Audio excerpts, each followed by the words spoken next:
Hello and welcome to episode 33 of Howard's Horse Handicapping. This is Howard Kravitz. Thank you so much for joining me tonight. I am ready for two fantastic live streams, one tonight and one tomorrow, to handicap probably the best racing weekend of the year. It is Kentucky Derby weekend, starting with the Oaks on Friday and the Derby on Saturday. You see, I've got the studio ready here. I've got my I'm Alive in the Pick 5 t-shirt ready to go, ready to crush these Pick 5s this weekend and other horizontal bets. If you are new to the show, thanks very much for joining me.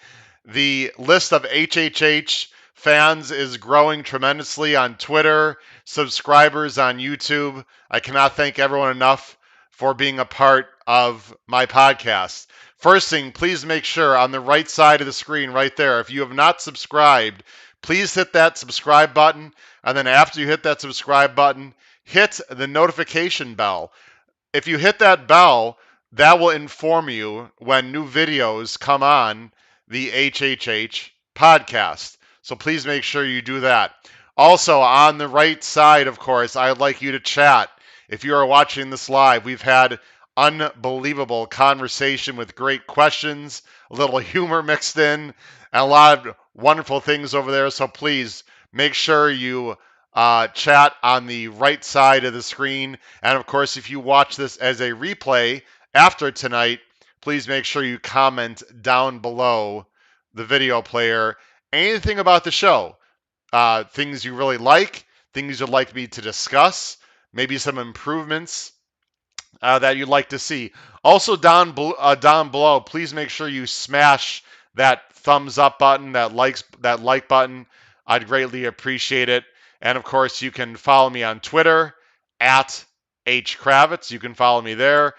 And also, you can email me. The information there is coming up down below. Right there it is, at hkravitzhorse@gmail.com with any horse racing questions that you just would not like to make public or any comments about the show. Uh, we have a great show lineup today. I've been working very hard, as you know, to give you the best information that I can, not only the races of handicapping, but specifically ticket construction and many other things. It should not be a surprise to all of you that I'm definitely taking a big dive into the pocketbook this weekend. This weekend and Breeders' Cup weekend, for me, probably the most money that I'll spend on my horse racing bets of the year. I got my Santa Anita lucky handicapping hat also to help us out tonight. A little piece of administrative uh, points that I'd like to make for you. First of all, what's coming up? So tomorrow on HHH, 8 o'clock, the same time we are tonight, 8 o'clock Eastern Standard Time, we will be previewing Kentucky Derby Day. Actual detailed analysis of the Derby. 2-day, $2 pick six ticket construction for those of you interested in playing that bet, because I will be playing that bet. And probably the most popular bet of the day, the 50-cent Lake Pit 5. Ladies and gentlemen, let me tell you something. I have done a very deep dive into tomorrow's pick 5. Wow. Or excuse me, not tomorrow. Saturday's pick 5. You think Friday's pick 5 is difficult or fun? Wait till you see. If you haven't looked at the card yet for Saturday, oh my. This pick 5 is going to be very difficult, but it's going to be a lot of fun. We got huge fields. It is really going to be something to watch. I can't wait to talk about it. And then, of course, we'll also talk about the ABC and Caveman ticket construction as well. So that is coming up tomorrow right here on this show. Also, let's talk about the blog. The HHH Race Day blog, I've had a lot of people interested, and thank you very much for that interest. Again, this is a free opportunity. and it'll start Friday. I'll be sending out to you a blog. All you have to do is email me at hkravitzhorse@gmail.com to be placed on the list. Just type in your full name and race day blog. You must be a subscriber on my YouTube channel. Your email address will be confidential. No one will know it. I'm not sending it out to advertisers. You won't get any spam messages from me or anything of that nature. Um, what the blog will do is I'll be sending out the day of the races in the morning, and after scratches, I'll be giving you upgrades and downgrades. Horses I would move up, horses I would move down based on scratches. I'll also give you some picks from earlier races on the card that I do not talk about on the show, possibly like the early pick five, and spot plays also will be included from throughout the country, although the focus of the blog this weekend will mainly be Churchill Downs for obvious reasons. So that is information about the blog. Let's talk about yesterday. I mentioned the chat. Wow, what a great surprise. Matt Bernier joined in on the chat. If you don't know who Matt is, he is a TV personality. He actually has his thumbs on a lot of different pies, so to speak. He is on NBC for their horse racing coverage. He's also a big part of the In the Money podcast, has his own show. Many people know who Matt is. He does a great job. He popped into the chat yesterday, right here on HHH. It was fantastic. If you didn't have a chance to watch the show from last night, I did start it late. I had a family obligation. I had to start late last night. But if you watched last night's show, episode 32, starting about the 50-minute mark, 50, or about the 51-minute mark, it's about the 57-minute mark, Matt jumped into the chat and made some comments, and we talked about a few things. It was right when we were talking about Mandaloun. By the way, it's pronounced Mandaloun, I've been told, which is his top choice. Anyway, that was fantastic. So it was great to have Matt a part of the show, and he promised that he will be on this show. So we'll be getting Matt on. I'm looking forward to that quite a bit.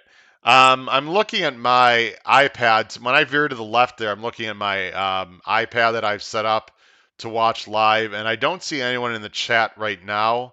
However, I think that might be something on my end. If everyone could just hold on for just 1 second because I want to check something out. And okay, I do see there are people on the chat.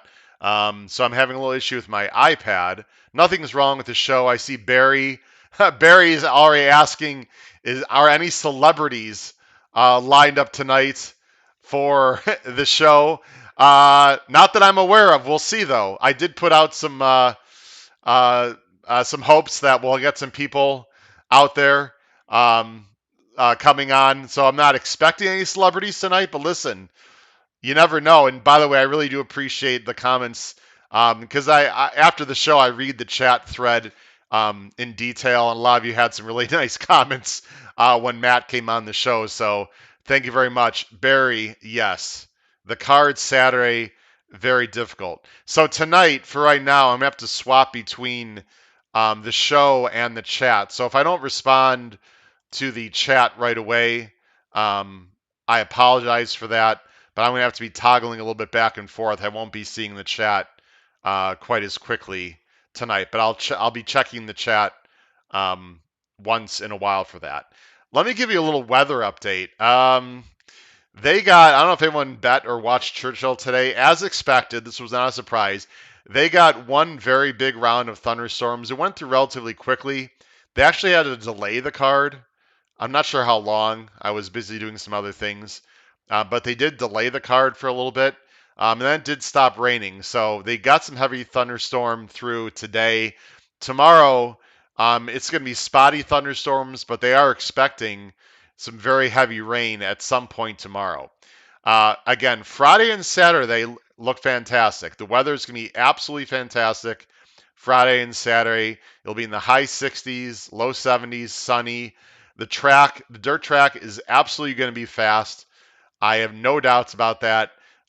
Maybe the first race or two um, on Friday morning might be, good and drying out. But for all the big races and for the most part of Friday and definitely for Saturday, the dirt is going to be fast, which is great. Now, I like grass racing quite a bit. The turf, that's going to be another story. It's not really hot out there yet, so that the grass course, although it hasn't been used much, is not going to dry out real quick. I think Friday, this is just my speculation, but we need to talk about it because I'm sure you've already started to handicap some of the races on Friday. They have 4 grass races, if I recall, on Friday. 2 of them are non-graded stake races, and 2 are stake races on the turf. My guess is they're going to take the 2 non-graded stake races off the turf because I think that turf course is going to take quite a bit of rain tomorrow, unfortunately. I'm expecting the 2 turf races on Friday that are stake races and part of the pick 5. I'd be shocked if they're taken off the turf.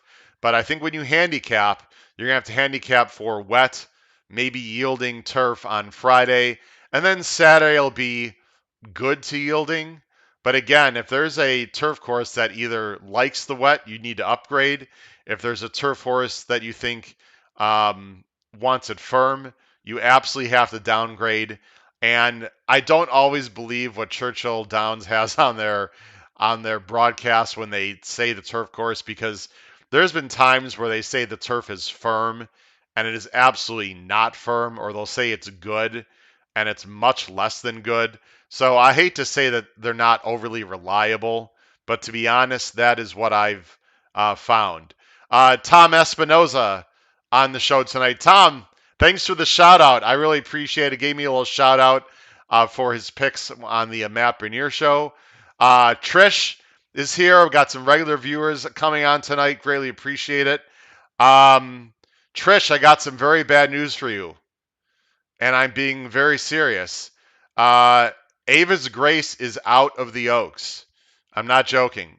Trish, Ava's Grace, the Diodoro horse that looked like she was going to get a lone lead, I heard earlier today is out of the Oaks.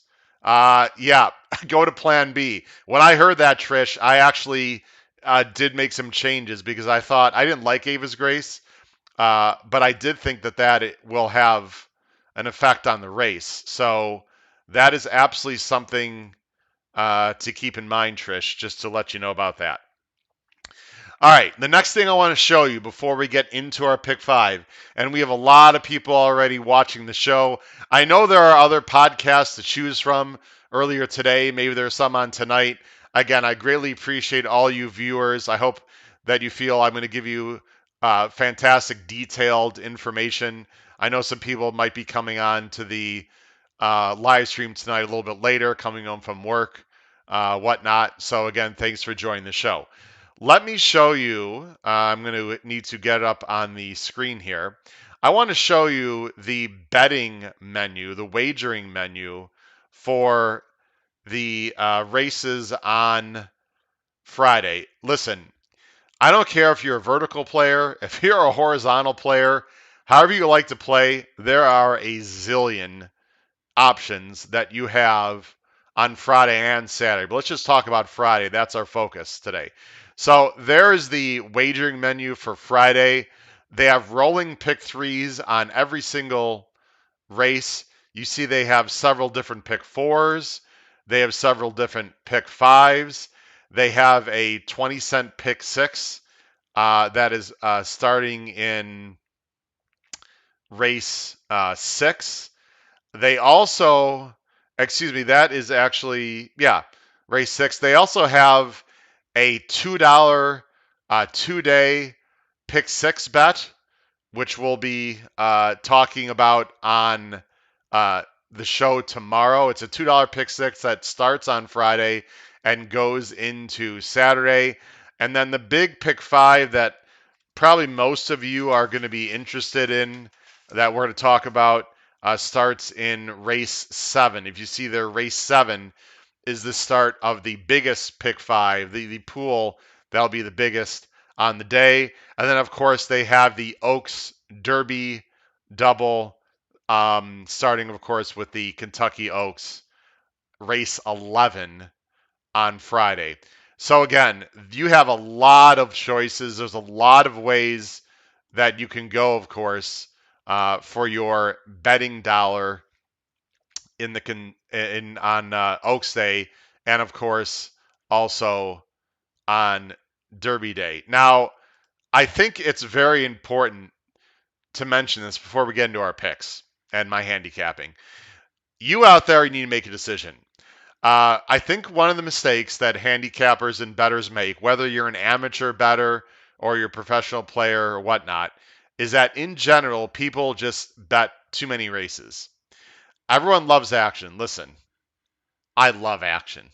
Okay, you get guinea pigs running around in an oval, and you slap some numbers on the back of them. I'll be betting it. Who doesn't like action, and who doesn't love betting, right? But you need to pick your spots on these biggest days. Unless you have just, you know, extremely deep pockets or whatever the case might be, I really think you need to pick specifically what is your betting strategy on the day. If you're a pick three player, which pick threes do you want to bet? Don't pick every pick three. You're not going to make money most likely. If you're a pick four player, find those four races that you like the most. It doesn't even have to involve the Oaks race. Maybe you like an early, pick four. If you're a pick five player like me, focus on a pick five. My focus is going to be starting in race 7, the one we're handicapping tonight, because I like stake races and I think there's value in these races that we're going to be handicapping tonight. So again, you really need to pick your spots. Now, I also want to give everyone a heads up for my ticket construction, my picks tonight. You're going to see from me tonight when I show you my ticket construction. And if you're new to the show, what I'm going to do is go through each race in detail.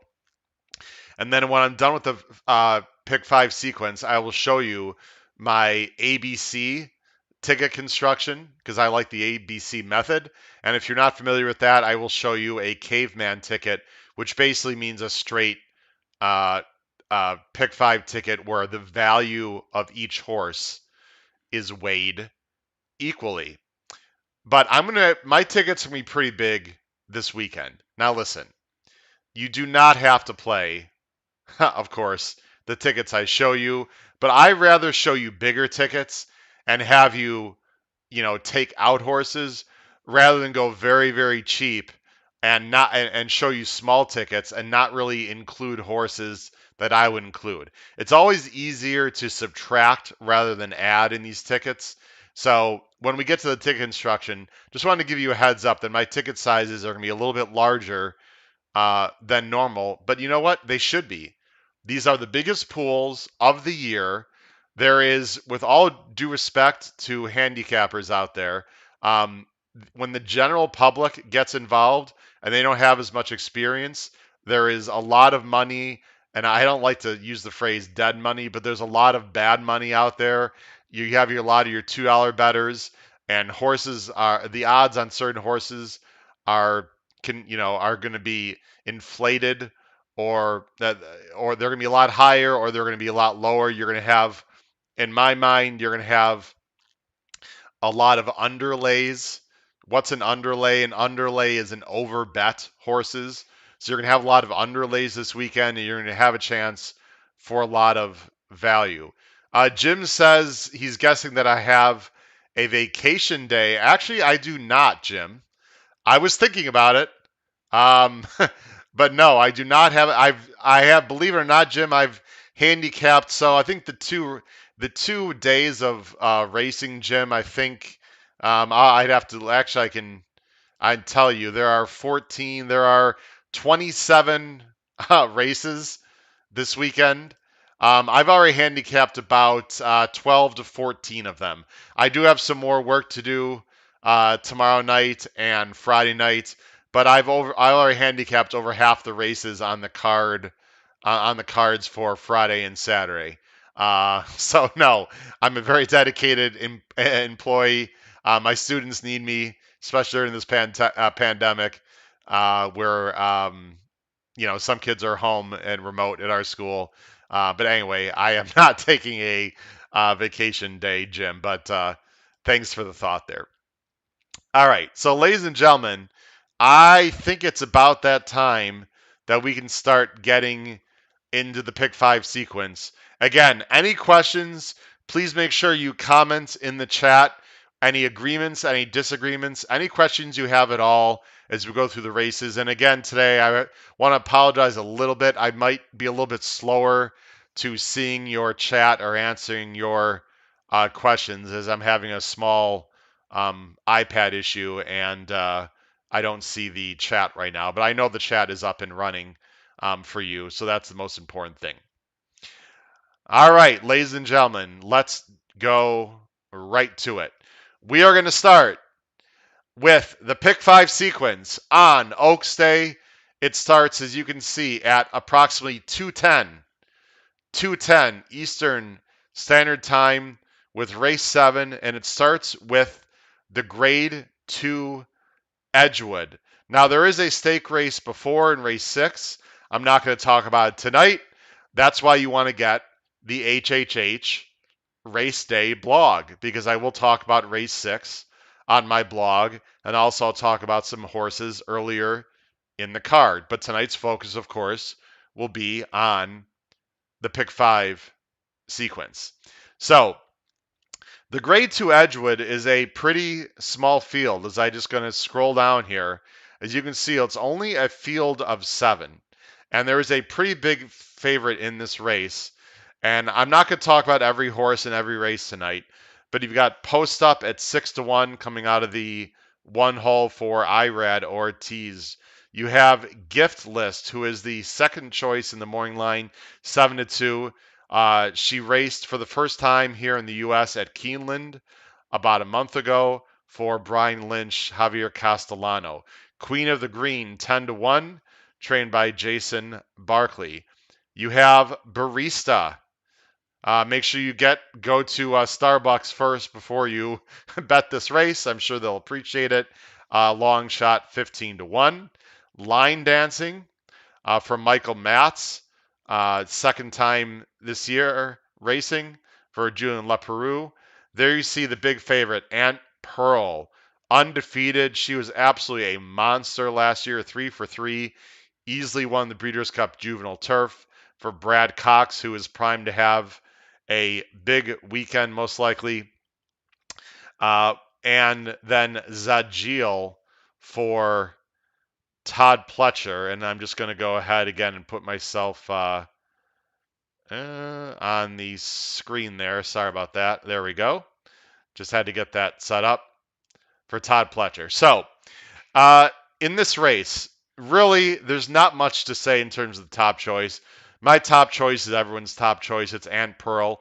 Not only does she have the best figures, she also has shown a lot of speed as a 2-year-old. You can see that 123 early U.S. Time form U.S. early pace figure. She towers over the field by numbers. She towers over the field with the early pace. She should just go ahead and wire this field. However, it does need to be mentioned, this is her first start since November. So she is a lone A for me, but she's not a stone cold single because I am using a horse underneath as a backup just in case. But listen, Aunt Pearl might be lower than 4 to 5. As long as she can handle the wet surface and she's raced on good surfaces. She's never handled yielding though. She's never been on yielding, but she's Irish bred, and most of these horses from Ireland can handle that. And she should get the lead. She should win the race at a very low price. The only other horse I'm really interested in, who's sort of the obvious second choice, is Gift List. I watched the replay of Gift List. We're not going to watch the replay tonight. She really had no excuses. She ran just fine. She lost to a very good speed horse. The name of that horse is Jouster, who just wired the field. She's a legitimately nice 3-year-old turf filly. Gift List, however, did beat Plum Ali. You see Plum Ali there finishing third. You see in the past performances. Plum Ali was a very nice 3-year-old filly last year. Um, Plum Ali was coming off a layoff, and Giftless was able to beat her. I will say about Giftless that she did gallop out well.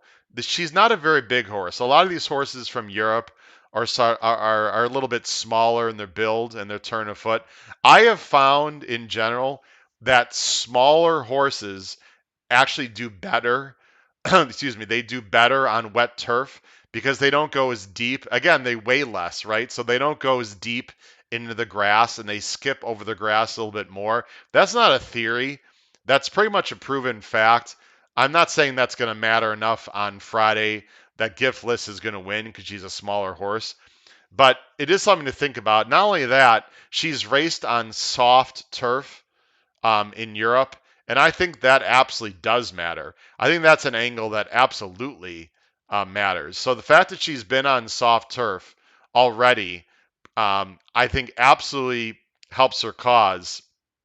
And sorry about that. Now you just got a sneak peek as to what I see. Hold on a second there. My bad.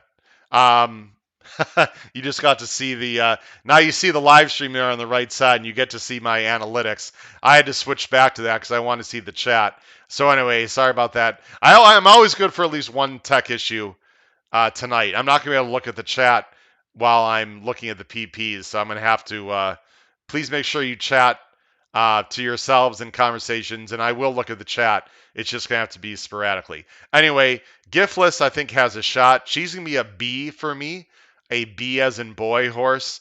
I'm not using anyone else in this race. Post Nup had a decent maiden breaker. She just seems slow. Queen of the Green is a closer. She seems a bit slow, even though she's got a new trainer. Barista is definitely slow. Line Dancing ran a nice race actually last time, but it was a very weak field. I suppose she can improve, but I don't think she can improve enough to win this race. And Zagil, who I think will take some money because it's Todd Pletcher. I just want to show the breeding on Zagil. She's out of a Daher mare named Asila.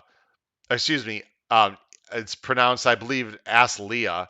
But if you look at here's Asaya. Excuse me. Here's Asaya.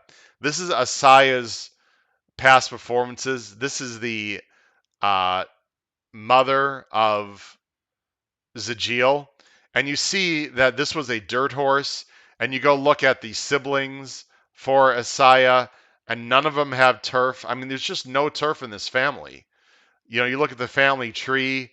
Daher was a dirt horse, so there's just no breeding at all. I think they're just trying to do something different. I'm not really sure. I don't like this horse at all. She does have one turf work. She's Pletcher. She might take a little bit money, but really this whole race goes through Aunt Pearl, my lone A, and Gift List is my lone B.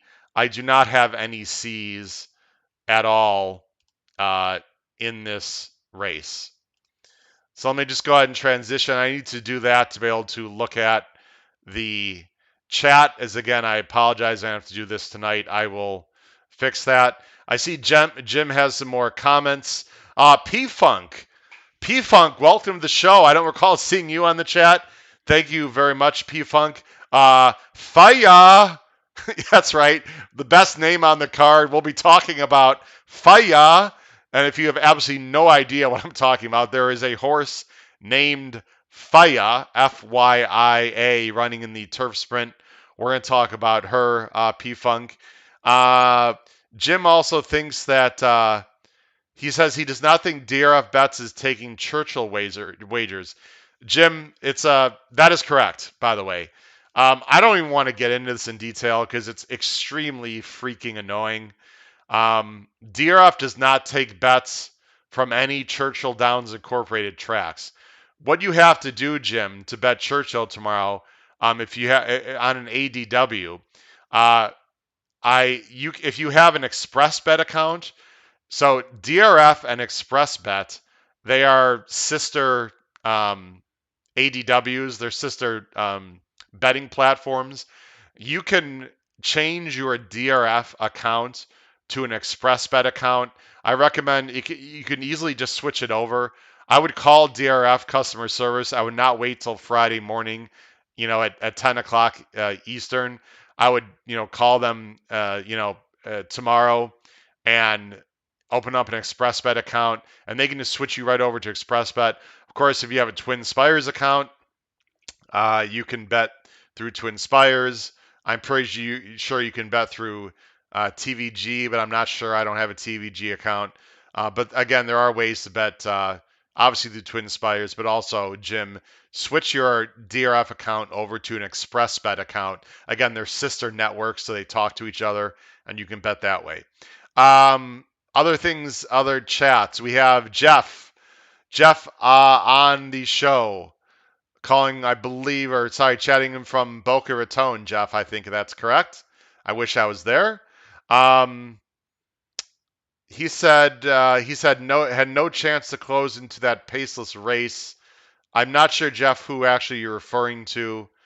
Um, you said we'll have another paceless race. Jeff, you can be more specific. I'm not sure actually what race you're talking about.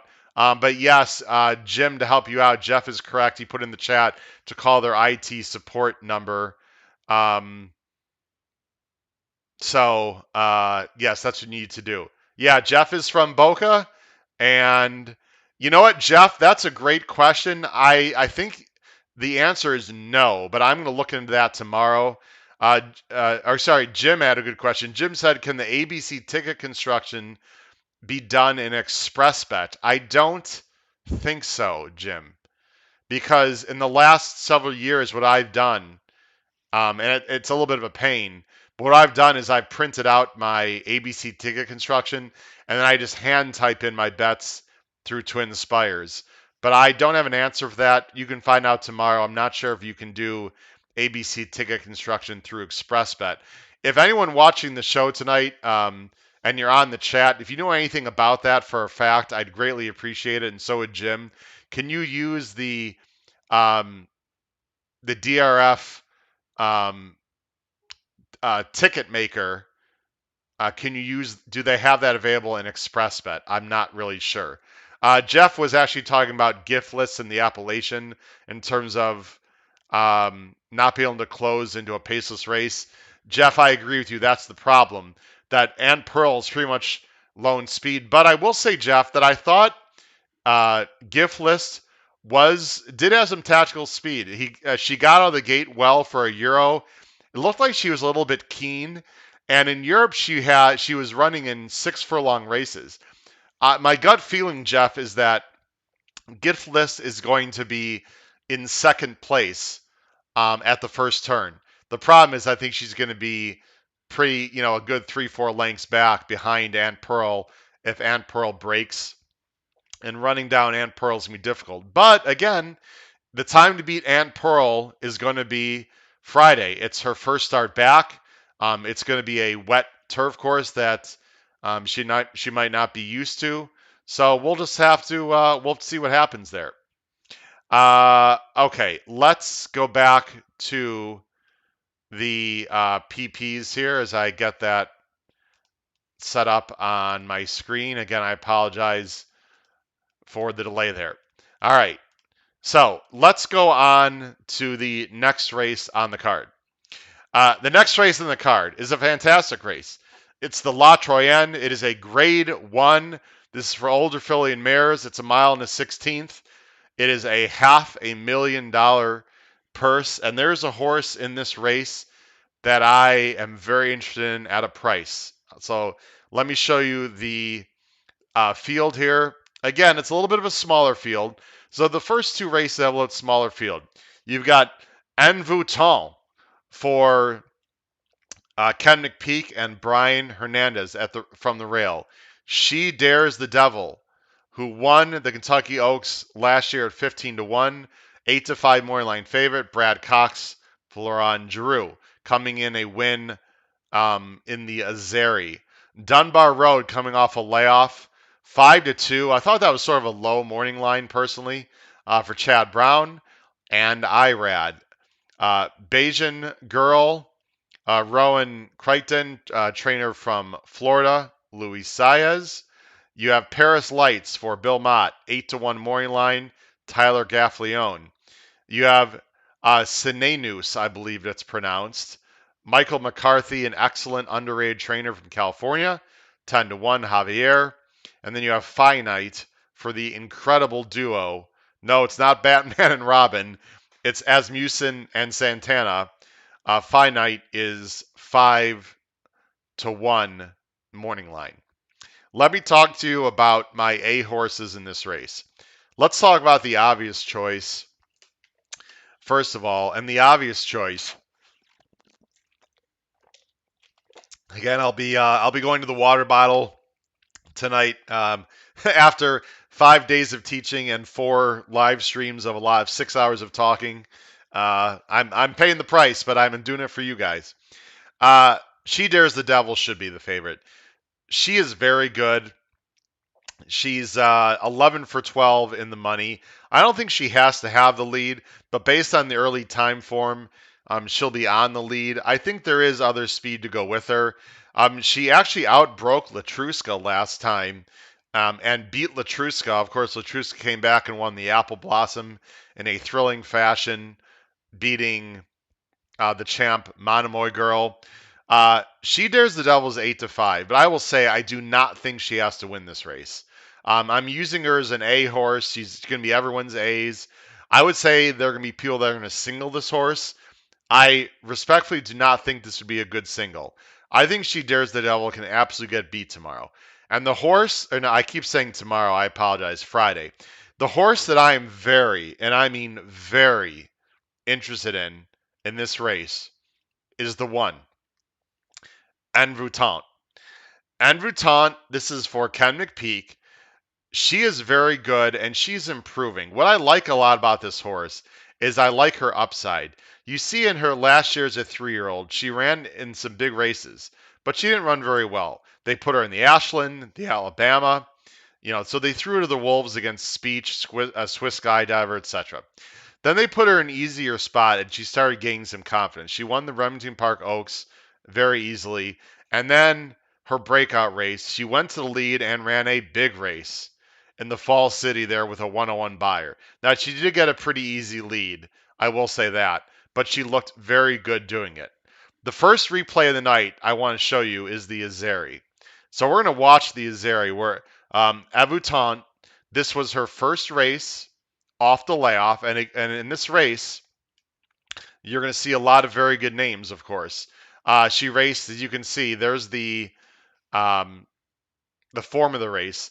You see Latruska there in second, and Get Rid of What Ails You, who also ran in the Apple Blossom. So this was a small field, but this was a very good field.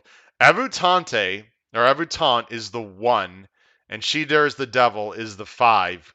So what you want to do is focus on the 1, of course, and the 5, but really I want to watch the 1. You see that She Dares the Devil outbreaks the field, the 5. Latruska is the 3, by the way. Envoûtant, the 1, breaks absolutely fine, right? She breaks fine, and you see she's getting a very nice trip. There's really nothing to talk about here other than the fact that she's trying to show speed on the inside. So she's in the pocket. I really think Envoûtant, let me just show you something. I want to show you something very quickly here. I think it's important. I think Envoûtant right here, or Envoûtant, I think she wanted to get to the outside. I believe this horse is better on the outside. I'm not sure she wants to be stuck inside horses. She's a pretty big filly. I think right here the jock wanted to go to the outside, but watch carefully as Latruska sort of kept her pinned in. This reminded me a lot of what happened to my girl, Swiss Skydiver, 2 weeks ago in the Apple Blossom. Watch carefully as the 1 tries to get right there. Did you see that? She tried to do that outside and just couldn't. I'll show you one more time. I'll just let it roll. I think she wanted to get to the outside right there, but then she couldn't. She had to go back to the inside. Okay, so she's sitting a perfect pocket trip. Again, I think she's trying to get into the 2 path. I do not have a head-on shot here, so I don't know if she's actually in the 2 path or not. But I think she wanted to get to the outside. The problem here is Latruska was on her flank the whole time. But really, she's sitting a very good trip. I'm not going to be any excuses. Now, you see she is in the 2-hole because motion to motion comes to her inside. And now you see the hands right here. The jock is asking a little bit to keep up. She dares the devil. And now she's in a spot that I don't really like. She's asking to keep up with a horse to her inside and an extremely good horse, Latruska, on her outside. So I know a lot of people might be thinking, Howard, you're nitpicking. She's sitting perfect. I don't think she is hitting perfect.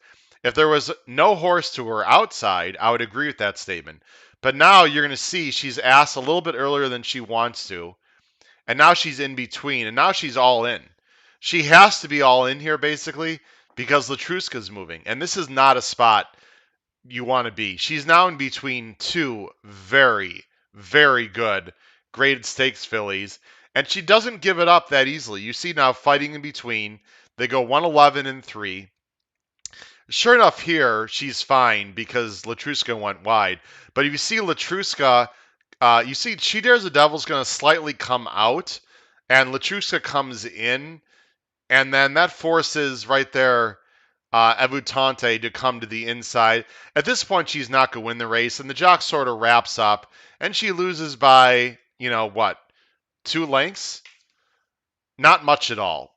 So I'm not going to sit here and tell you, that she got in trouble in the race.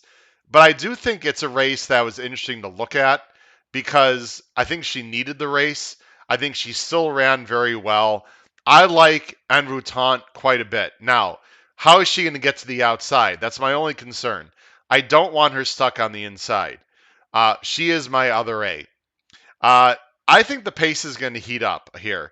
I don't think She Dares the Devil is going to get an easy lead. Why do I say that? Bahan Girl looks like she wants to go, and it's Saez, who's usually pretty aggressive. She has a lot of tactical speed.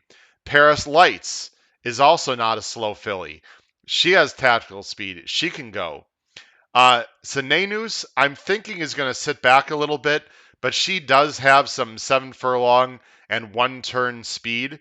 If she breaks well, she could absolutely go. So I don't think She Dares the Devil is just going to get an easy trip on the lead with no one else in there. We'll have to see.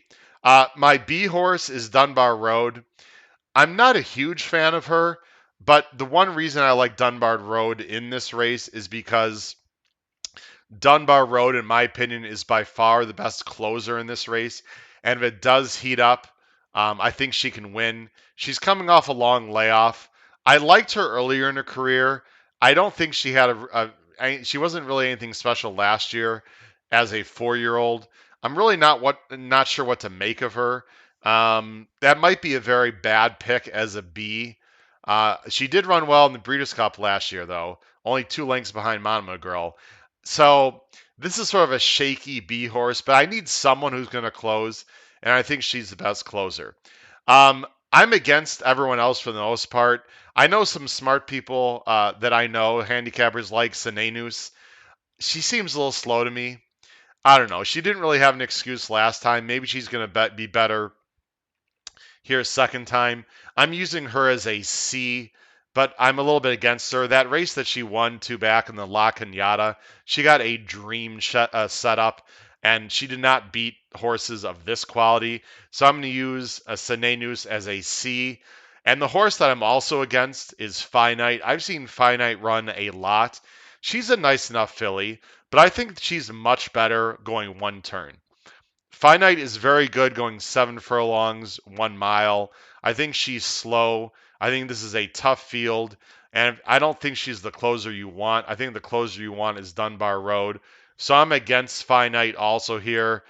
I'm using her as a C, but I'm using her very defensively. So that is my opinion of the second leg of the pick 5. I'm going to go ahead and switch to the screen so I can look at the chat. Again, I'm sorry I can't be talking about your chat comments in real time. So let me just go ahead and move forward here. Trish says that Twin Spires has a 200 bonus for sign up for new people. So thanks, Trish. So if you sign up for Twin Spires, I guess they have a $200 bonus. Trish, thank you for that information. I don't see any other people chatting right now. I think a lot of people are just in sort of watch mode on my picks. Barry likes 125 in the race. Barry, I don't like Paris Lights at all. I think she's slow. I love the connections. I don't like the horse. I think if you go 1-2 in that race, I think you're going to get through that race in your horizontals. Again, I'm hoping in my scenario, I really hope that she dares the devil goes, but I hope other horses go with her. I'd like to see Evoutant behind horses, but then have the opportunity to angle out on the turn and get to the outside. I think she's a very nice horse. Listen, if Evoutant is 6-1, I would be shocked, but I'd be putting a nice win bet on her. I think she's gonna be more like, I don't know, 4-1 in the spot. We'll have to see. David Piscopo on the show. David, thank you very much. He is listening attentively. I appreciate that, David.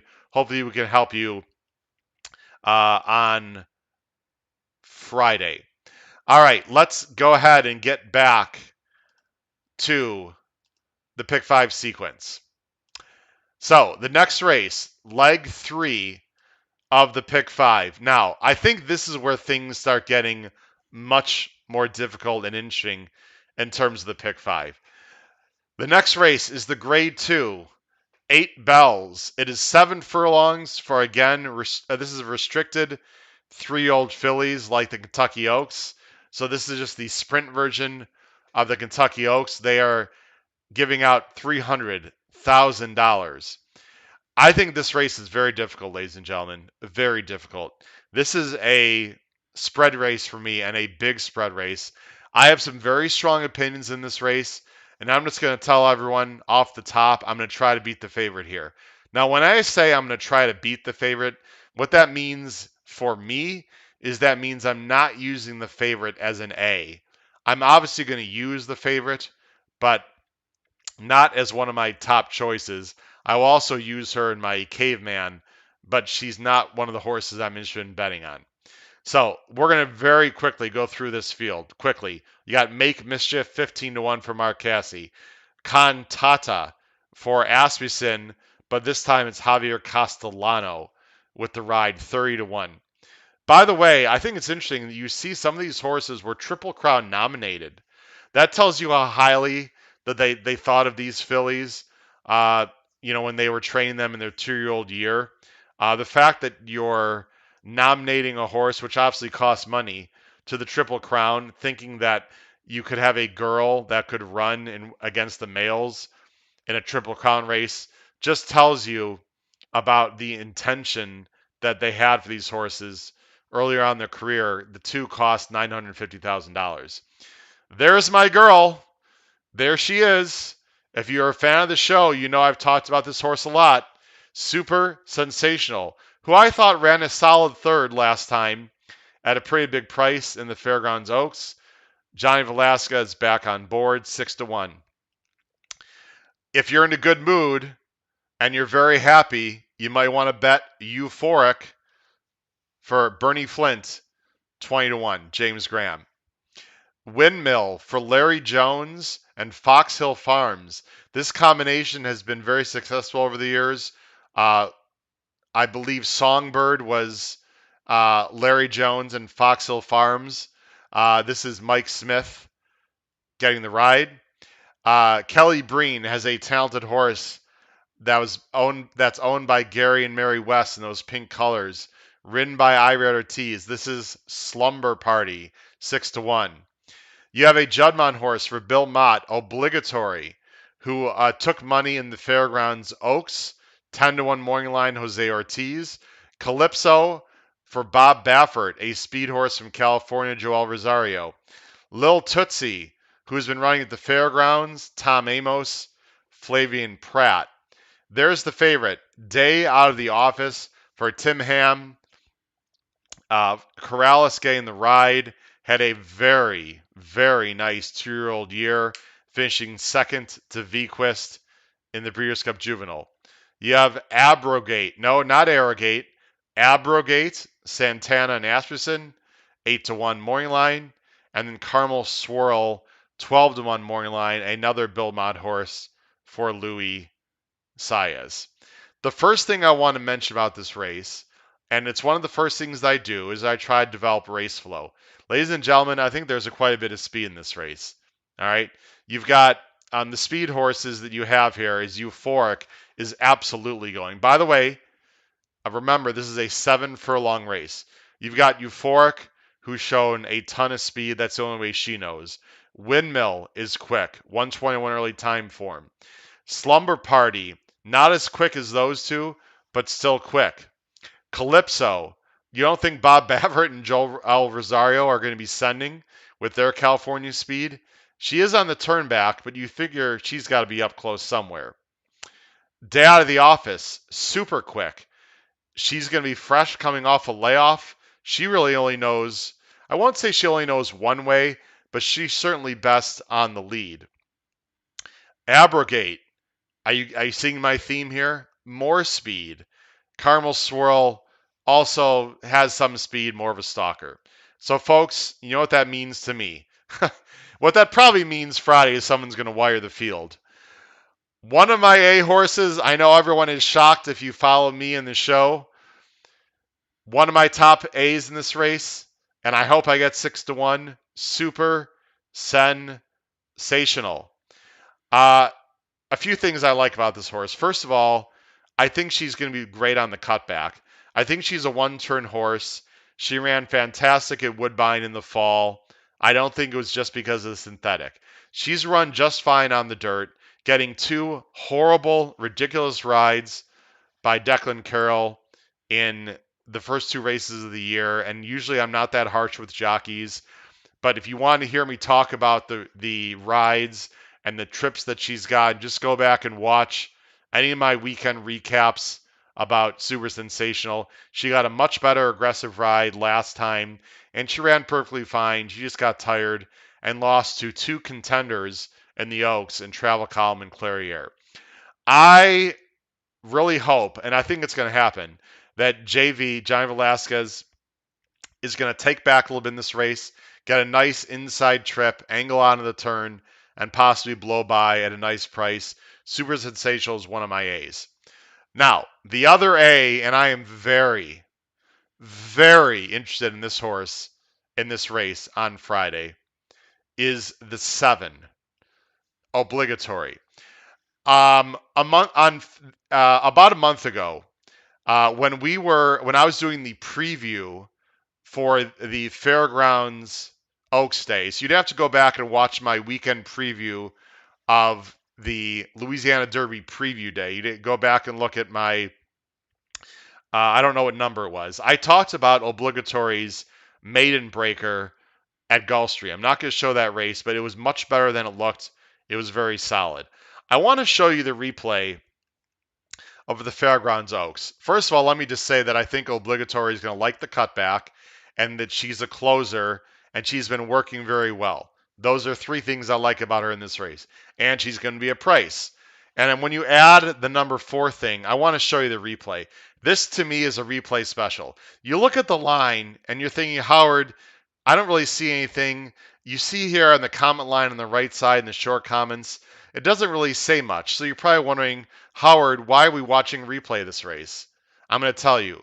So I need to, again, it's not easy to get the replay for the races that Twinspire has, but I have it set up for you. So let me go ahead to that race. Make sure you can see it. So we're going to watch the replay of this race. And let me freeze it right here. So Travel Column is the, hold on a second. Travel Column is the 8. Clairiere is the 6. Super Sensational, by the way, is the 3 in this race. But the horse I really want you to pay attention to specifically is Obligatory, the 5. Watch the 5. By the way, the 1 in this race was Zagiel. Zagiel is that 7 horse in the turf race that I don't like in the first leg of the sequence, just to let you know. Little Tootsie, by the way, is also in this race. So there are a bunch of horses in this race that we're about to watch that are running the 8 bells on Friday. Those 3 horses would be the 3, 4, and 5. So you might want to watch the 3, 4, and 5 in this race, but I want to focus specifically on the 5 horse. So they're going to break from the gate, and you see Obligatory broke fine, got squeezed there a little bit, and Obligatory is already a few lengths back. Really no big deal. You see Super Sensational goes on with it. By the way, that's Travel Column in second. So Obligatory, the 5 horse. Nothing so far. Everything's fine, right? Now, this was her first race against very nice horses. She's sitting in between. You don't want to be in between in general. She's in an okay spot right now, but now it gets a little. This is a claustrophobic, uncomfortable spot. If you like the 5, this is not the spot you want to be in, especially for a younger filly. By the way, Little Tootsie, the 4, is sitting comfortably on the outside there in third. As you let it run, you see Obligatory, the 5, the gray. Again, in between horses, not a real comfortable spot, but no real trouble yet, to be fair. Just go ahead and watch this through. Again, she's sitting fine, and this is where things start getting interesting. She's still in between horses. Now, you see right here, if you look carefully, the jockey is asking to get into that hole because there is a hole there. She's trying to get through. Watch what happens very carefully. She's trying to get through that hole, and you see she's half in that hole, and now she's between horses again. And now she steadies back. And right there, I don't know if you saw that. I want you to watch very carefully. Watch very carefully. I'm just going to let it run because it's subtle. She's in between the hole there. She gets steady back, and watch carefully. She takes a bad step or something happens right there. Did you see that? She sort of steadied. Look how far back she is now. She was like up here at these horses. She's now lost 3 lengths. Obligatory has lost a legit 3 lengths. Okay? Now that's not it. She is now being asking a lot. If you have Obligatory right here, I'm going to freeze it right here. Here's Super Sensational. Here's Little Tootsie. Here's Obligatory. She's 5 lengths back. Watch what happens because you're not going to believe who she beats in this race. I had to watch this replay again to remind myself. I'm just going to let it run. Right now, you've got to say, like, she goes left-handed. Right here, you think, they might not even ask that Obligatory is probably done, right? No. She's not done. The gray gets back into the bit. She's running now. She is green. There's no question she's green. But now she's absolutely running and running hard. And look what happens. That's clear air in second, by the way. At the final, what? What? What just happened? That's right. Obligatory only lost. Here's Super Sensational. Only lost to Super Sensational by what? 2.5? And beat Little Tootsie by 2 lengths. Again, let me take you back. Here they are in the turn. Obligatory made up 5 lengths on Little Tootsie, 6 lengths on Little Tootsie. That's something worth showing. And then you know that I'm a fan of gallop outs. Not all the time, but it's worth talking about. Watch the gallop out for Obligatory. I'll just let it run. Again, look for the gray. Not that gray. That's Travel Column winning. Look for the other gray. There's Obligatory. It's going to be quick. It's going to come up in just a second here. I didn't get it. It happened so fast. You got to look on the right side of your screen. I think they show Obligatory. Look quickly on the right side. I'm sorry.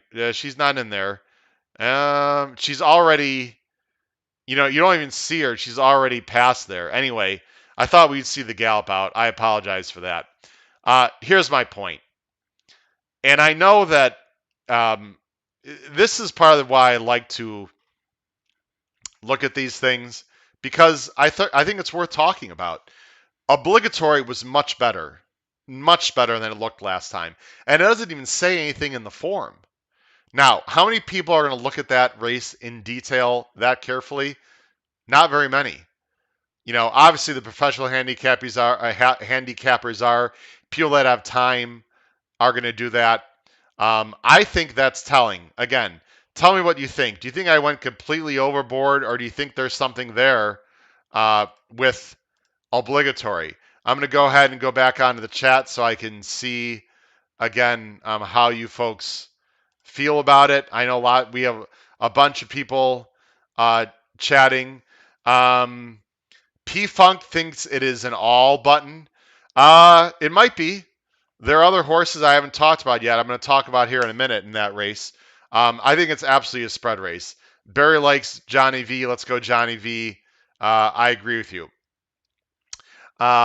Let me go ahead and back. There weren't a lot of people chatting there. That's absolutely fine. I have no problem with that. Let me talk about some other horses in this race that I want to use. Those are my A's. Obligatory is an A. Super Sensational is an A. As B horses, I'm using the 6. Slumber Party is a B. I've watched this horse very carefully. He seems to be a little bit of a plotter. He got shuffled back, or excuse me, she got shuffled back last time. Certainly ran perfectly fine. She can win, but I don't think she has a quick turn of foot. I think she's susceptible to getting into some kind of trouble. She's a bit of a plotter, but she's very talented. She's a B horse for me. I'm using Day Out of the Office as a favorite as a B. Listen, if she improves off, or she doesn't even need to improve. If she runs a race from last year, she's a winner. I just don't. I think she's going to be 2-1, 9-5, and I just don't like the odds on her horse in this race. I think it's very difficult, by the way. Tell me what you think in the chat. Coming off a layoff, going 7 is difficult. Going 6 is not as bad. I think even going like a mile and a 16th, 2 turns, is not as taxing.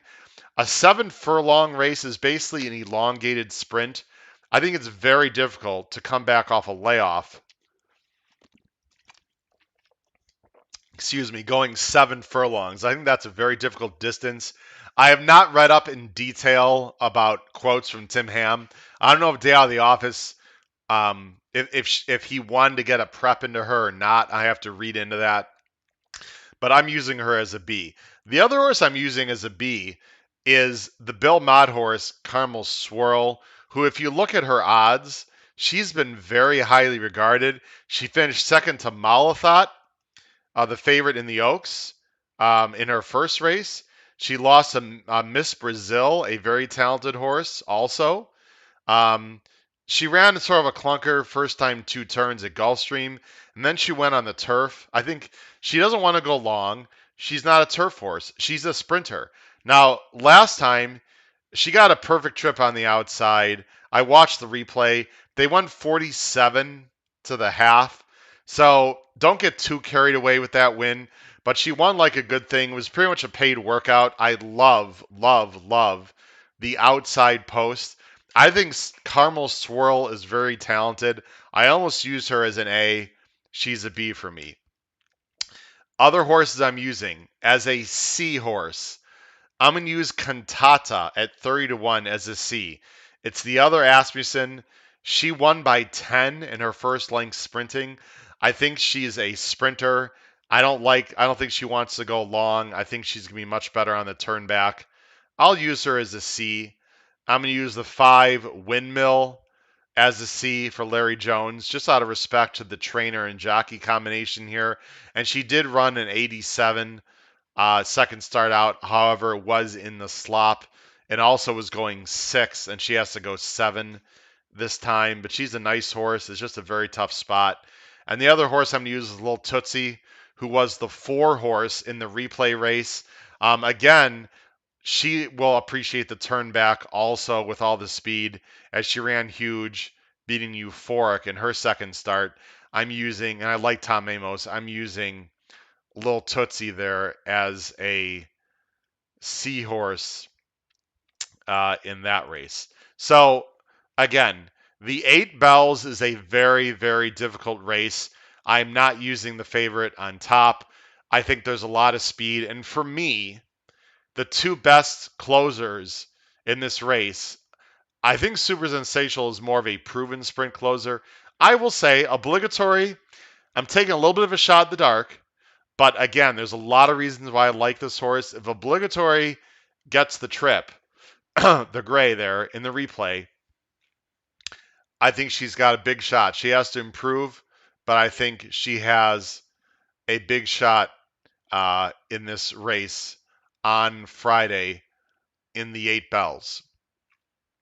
Again, please comment. We have more people now commenting. We've got more people on the show tonight. Again, if you're just joining, I know I started the same time as Monday, but people are very busy, of course, handicapping and doing their own thing. So again, thank you very much for joining me tonight. We're already through the first 3 legs of the pick 5. I see your friend. Thank you, your friend. I have a new friend. He's called your friend on the chat. Uh, this person chats, if obligatory is going shorter in the race, why is the gallop out important? I didn't have a chance to show the gallop out. That's a good question. The reason, I think, is just to show how much energy the horse had. Your friend, gallop outs aren't just about, a horse that's now going longer. It's also just show the kind of energy the horse had. My point was just that obligatory had a lot more to give in the race. That's all I'm saying. Um, Monty is asking about the 5 in this race. That was Windmill. Monty, the problem with the 5 is she's never gone 7 furlongs. I already talked about the 5. I'm sure you put that up in the chat. But anyway, she's never gone 7. There's a lot of other speed in the race. I think it's a tough ask. Steve, thanks for joining the show. Steve said Euphoric and Caramel Swirl should be A's at 20 to 1 and 12 to 1. Wow, Steve.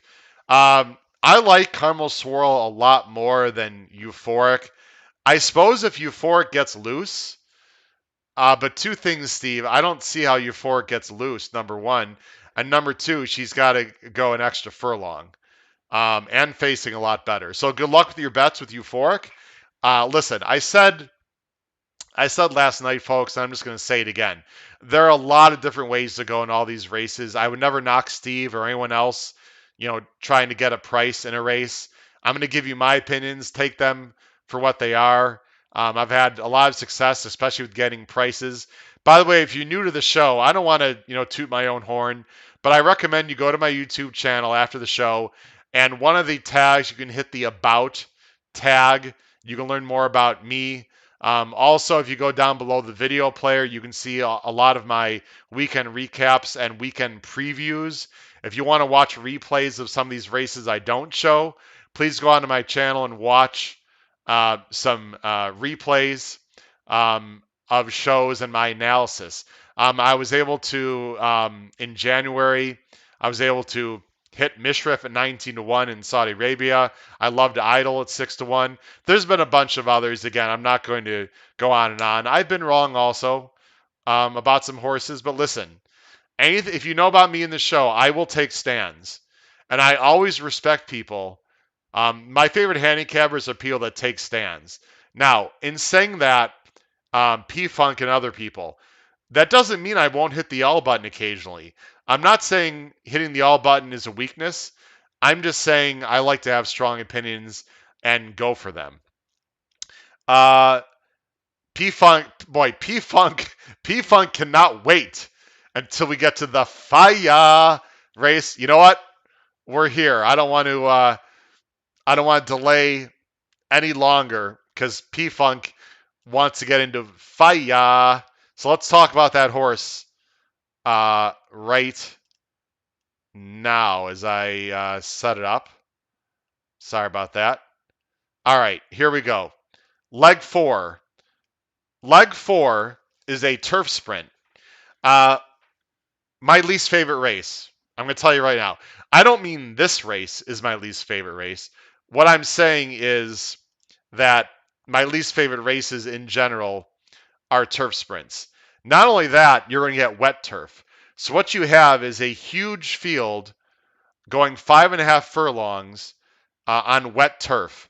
This race is a cluster. This is a tough race. I'm going to very quickly. You had Johnny Unleashed, 10-1. Guildsman, 10-1. Let's all say it together. Ready? 1, 2, 3. Fire! That's what P-Funk wants to be. He wants to be on fire on Friday. Guys, it's been a long week already. You gotta bear with me. By the way, you think I'm goofy now? Wait till you see me in the classroom once in a while with my students. I teach high school. We learn a lot. We just try to do it in a fun way. I teach high school math. Anyway, Tom Albatrani has Faya 4-1. Classy John 20-1. Just Might, a serious speed horse 8-1. Ambassador Luna 50-1. Smart Remark 30-1. Fast Boat 7-2. Joe Sharp, Irad Ortiz. Diamond Oops, Patrick Bean Cone for Flow at 5-1. Sombaye, Peter Miller. You think he can train a turf sprinter? Flavian Pratt 4-1. And then you have Karotari 6-1. Brian Lynch. Again, this is a race to me that is a spread, and there is a lot of speed in this race. But you know what? It's a turf sprint, and sometimes the best speed just wins. And in my opinion, the best speed in this race, are you ready, P-Funk? The best speed in this race, and I love the fact that he's only 4, he's sort of unexposed, is Faya. He's only a 4-year-old. He's only won 184,000, but boy, is he quick. And if you know Luis Saez, he's going with this horse. This horse is going. I guarantee it. I mean, look at the fractions. First of all, 124 early pace. At Laurel, he's going 21 and 3. How about the Belmont race last fall? After Albatrani got this horse as a new acquisition, are you kidding me? 21 and 1, 43 and 1, 54 and 3 for 5 furlongs. At Belmont, 106 and 3. Whoa. Exploded. Now, I know that turf course at Belmont can sometimes get very firm. That's crazy. Then he went on to Laurel and won, Gulfstream won. Listen, he is unproven against this kind of horse, and he is coming off a layoff. But I'm expecting a big effort. If Faya breaks, this horse has to be up close. I think this is one of the best speeds in the race. Faya is an A for me. My other A's in this race, Diamond Oops is an A. I love this horse. He's $1 million earner. He's 5-1. He is off a layoff, but he's got good works. It's Giroux. I think he's going to close from behind and make a big run. Also, he won the turf sprint on Kentucky Derby Day last year. I don't think he's going to mind giving in the ground. And the other horse I like is Sombaye as an A. Peter Miller knows how to train a horse. My only concern here about Sombaye, by the way, I love the outside post. I think Sombaye is going to be closing a little bit just off the pace. My only concern here with Sombaye is I don't think that Sombaye has ever been on, turf course this wet. I take it back. He actually ran on a yielding turf course at Saratoga, and it was one of his lowest figs. That being said, that was very young, early in his career, and I believe that was his first turf race. So maybe it wasn't the yielding turf, but he's pretty much been on very fast turf in Florida over the summer at Belmont and then at Santa Anita. So I think turf is a question. It's probably a question for a lot of these horses in terms of the surface, but I like Sombaye. Those are my A's. My B's in this race, Guildsman is a B. I think this horse is coming up to a good race for Brendan Walsh. Ran okay last time. The pace sort of held together. Maven is a nice horse. I think she's going to run a nice race. I love Umberto Rispoli. I think he's going to have a little chip on his shoulder because of the situation in the Derby, not getting to ride Rock Your World. He's trying to get some clientele, in the East Coast and Midwest. I think I really like Rispoli, and I think Gildsman has a chance to run a big race as an A. She also ran in Europe, so I'm thinking that the off turf, I don't mean it's off the turf. I mean the wet turf, she'll do fine. And my other B in this race is going to be Fast Boat. Fast Boat is consistent. I don't think that he classes up though. I think there's more classy animals in this race, but I'm going to use Fast Boat as a B. My C's are going to be the 5 Just Might. Just Might is very fast, but Just Might almost has to have the lead. I don't think he's getting it. And even when he gets it, he doesn't always hold on. He's a nice horse, but again, I think this field might be a little bit too tough for him. I'm using him, and again, I don't think the wet turf is going to work to his advantage. I'm using him as a C. And the other C that I'm going to use is the 11, Karotari. Again, if you're new to the show, or even if you're not new, you don't have to write any of these down. I'm going to show you my ticket construction relatively soon here after we get into the last race. So that's my opinion there of.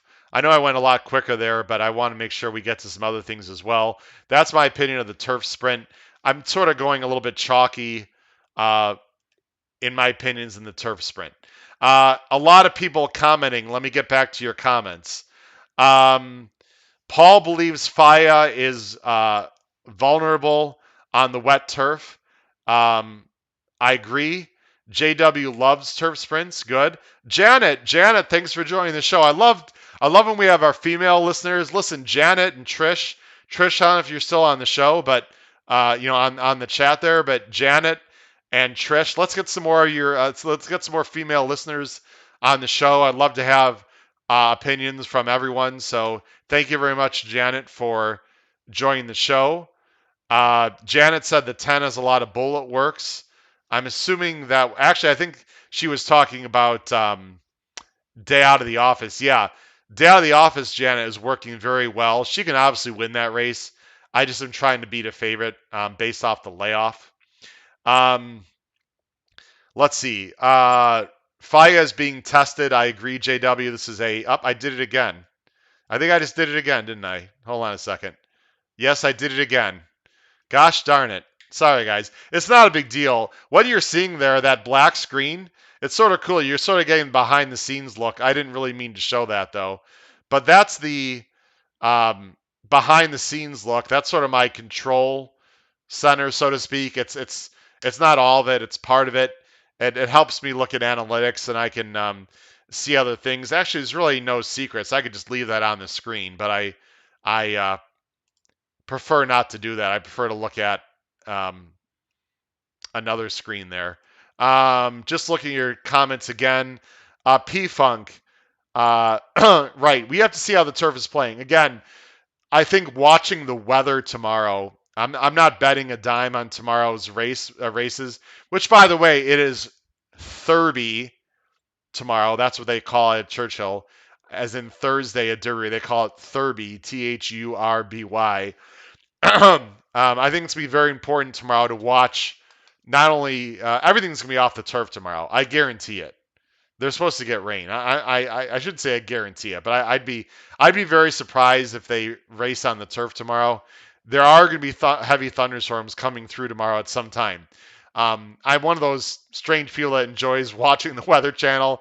The weather is sort of my second hobby. I know a decent amount about just weather and meteorology in general. It's going to rain there tomorrow. I guarantee it. How much?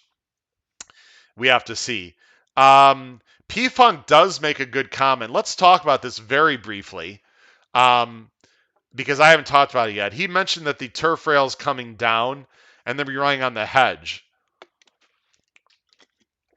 So this actually is something very important to discuss. So at a lot of tracks, but at Churchill Downs in particular, now I just want to make sure I'm back on screen there. Hold on one second. I know I'm on screen, and that is what I do want. So let me just go back to that. So uh, the rails are going to be down. So they're going to be running along the hedges. At Churchill Downs specifically, when it gets wet, generally speaking, you want to be in the outer part of the turf course. Okay? You definitely do not want to be stuck down on the inside. The water tends to drain a little more to the inside on that turf course at Churchill Downs. However, the inside of the turf course is also going to be the freshest, best footing in terms of the grass because they've been running turf. The turf rail's been out about 20 feet, and so the very outer paths, you have to be pretty far to the outside. Probably I'd say from the 6 path on out, the 6, 7, 8, 9 wide, that path has been run on, will be slightly more chewed up than the inside part. If they take the uh, the first turf race of the day off the turf on Friday, there's only two turf races they're going to run. So on the turf course that they're going to be running for the sprint race, it's just going to be that Appalachian race, that 1-2 turn race with only 7 horses. So I don't think that the turf can really get chewed up that much with one race and 7 horses, but it's going to be worth watching carefully. I think the best place you want to be in that turf race is like the 3, 4, 5 path. Um, Again, we're guessing, we're speculating. It's going to be interesting to look at. And then on Saturday, I definitely don't think you want to be on the rail on Saturday. If that rain comes, again, I think the best place to be is going to be that 3, 4, 5 path on Saturday. All right, let's get into the big one for Friday. It is race 11.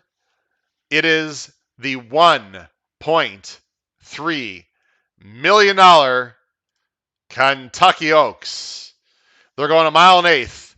3-year-old fillies. It is a big field of 14. And this is a very interesting race. We're going to talk about this race for about 10 minutes, folks. About 10 minutes on the Kentucky Oaks. And then I will show you my ticket construction and all my bets that I'm making on Friday. So stay with me. The show is going to run approximately about, I would say, 20 more minutes. I hope you're going to stay with because here comes all the probably most important opinions of the day, the Kentucky Oaks and my betting ticket construction. Very briefly, let's go through the field. Pauline's Pearl, 21, Asmussen, Santana. Maracuja, Atris, and Camouche, 20-1. Clairiere, 2 for 4, Asmussen, Tyler, Gaffleone, 5-1. Crazy Beautiful, 15-1, McPeak, and Joel Ortiz. Pass the Champagne, George Weaver, Castellano, 15-1. There's Travel Column. We've already watched her run on the earlier replay. Brad Cox, Flo Giroux, 3-1. The second choice in the race. Ladies and gentlemen, I found out about this only a few hours ago. Ava's Grace, again, sorry, Trish. Ava's Grace is out. Scratch the 7. This was not really going to be a factor in the race, in my opinion, or most people's opinion, other than the fact she did have the fastest early time form US. She was going to be the horse setting the pace. This absolutely does take some speed out of this race. So again, scratch the 7. Mraz, McCarthy, Pratt, 30-1 morning line. Coach, 50-1 morning line. Brad Cox, 50-1 morning line. Wow. And Luis Saez, only on Derby weekend will you get a Brad Cox trained, Luis Saez ridden horse in a stake race at 50-1. There's the favorite, Malathaat, 5-2, Todd Pletcher, Johnny Velasquez, Will Secret, 30-1, Dal Stewart, John Court. By the way, John Court is 60 years old, and he's trying to become the second oldest, or actually, I believe trying to become the oldest jockey to win the Kentucky Oaks. He in second right now is Kerwin Clark, just to let you know, a little trivia. Search results, 3-1, Chad Brown, Irad Ortiz. The co-second choice. Competitive speed, 50-1. Javier Gonzalez, Chris Landeros, and Milfoy, a horse I've talked about in this channel quite a bit because I've liked her a lot twice, and twice she's disappointed for me personally. Bill Mott, Joel Rosario.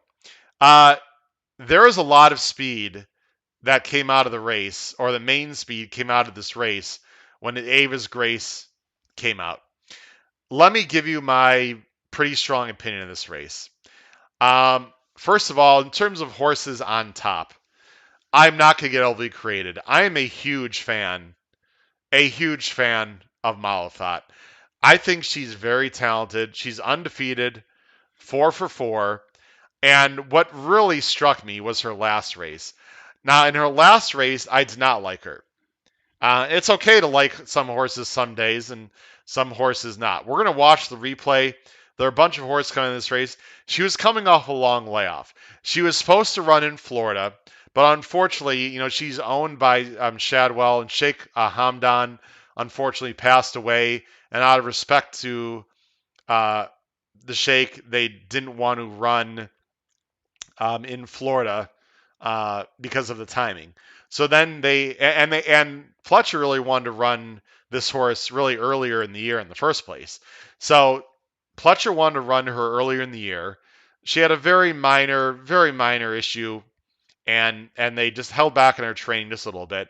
They were ready to run at Gulfstream, and then the Sheikh passed away, and so then they decided to run in the Ashland.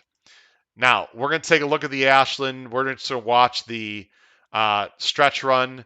This was Malathaat, Pass the Champagne, and also Will's Secret was in this race. As you can see there, Malathaat's the 5, Pass the Champagne 2. Will's Secret is the 6. I loved Pass the Champagne in this race. They're all running in the Oaks. Pass the Champagne got caught. How Malathaat won this race to me was amazing. This is a short stretch into the far turn, okay?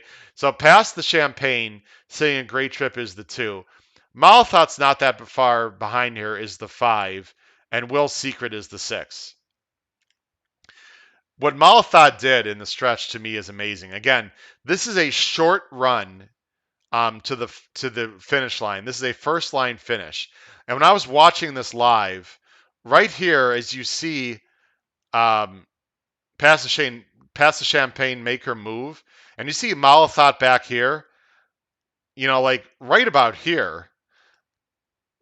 Boy, I thought Pass the Champagne was gone.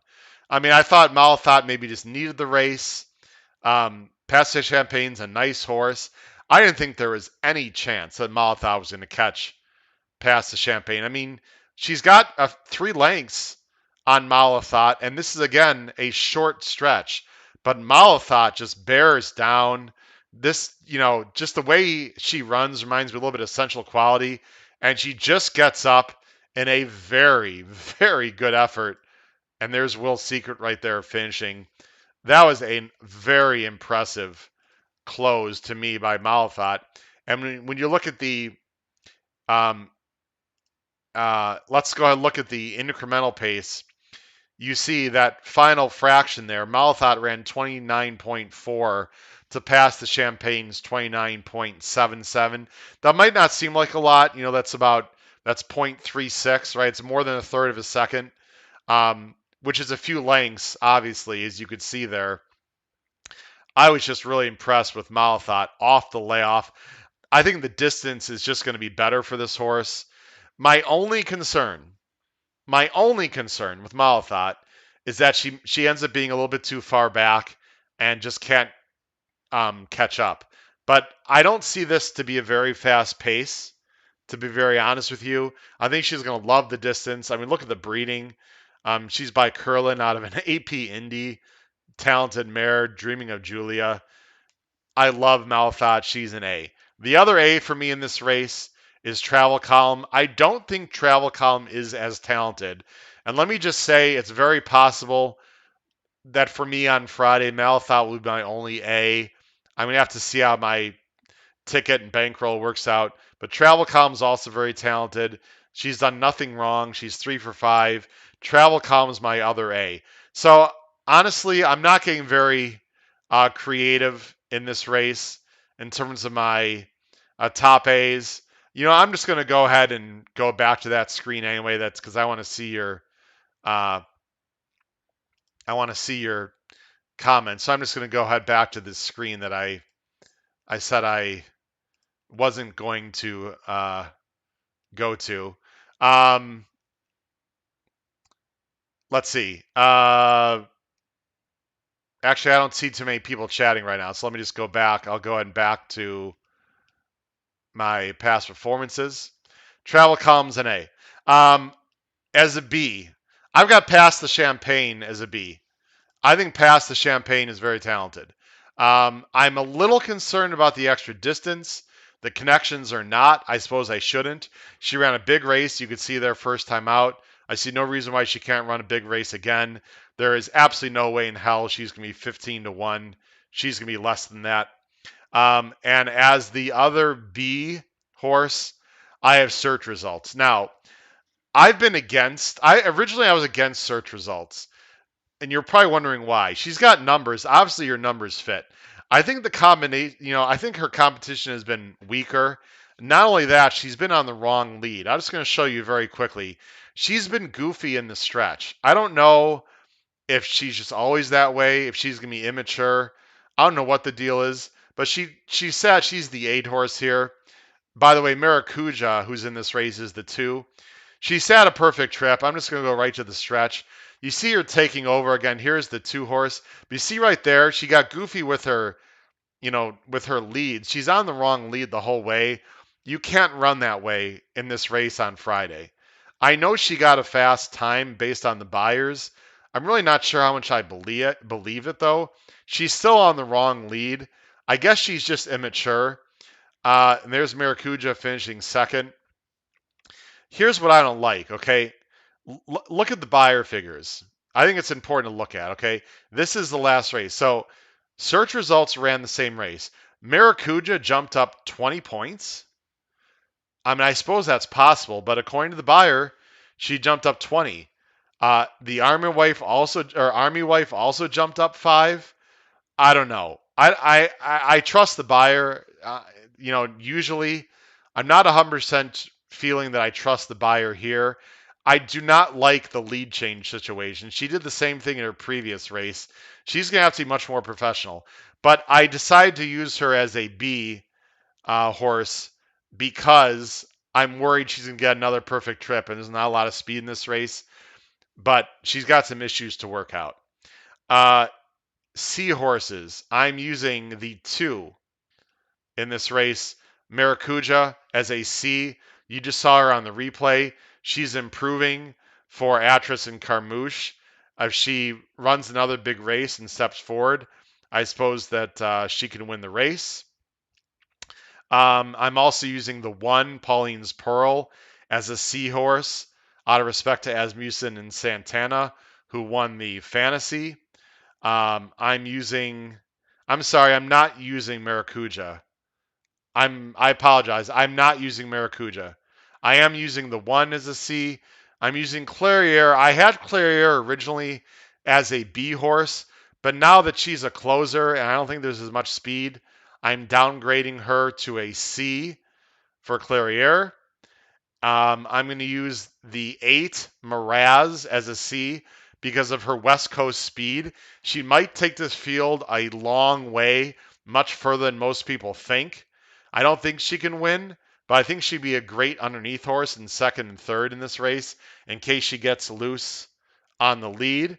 And the other seahorse I have to mention, I have to use Milfoy somewhere. Milfoy almost beat Malathaat in the Demoiselle in December. I think this horse is talented.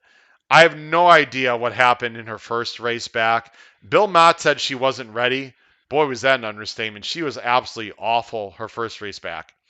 I singled her in the Gulfstream Park Oaks, thinking she'd run much better. Yeah, she did run much better, but Crazy Beautiful, who I don't like in this race at all, sort of blew by her. So I don't know. I think she's got talent, but this is something very interesting. Bill Mott, who does not work his horses fast, This horse has been training unbelievably at Churchill. You see, she had Bullet works down at Payson, and then she worked a Bullet at Churchill. She's been working extraordinarily well.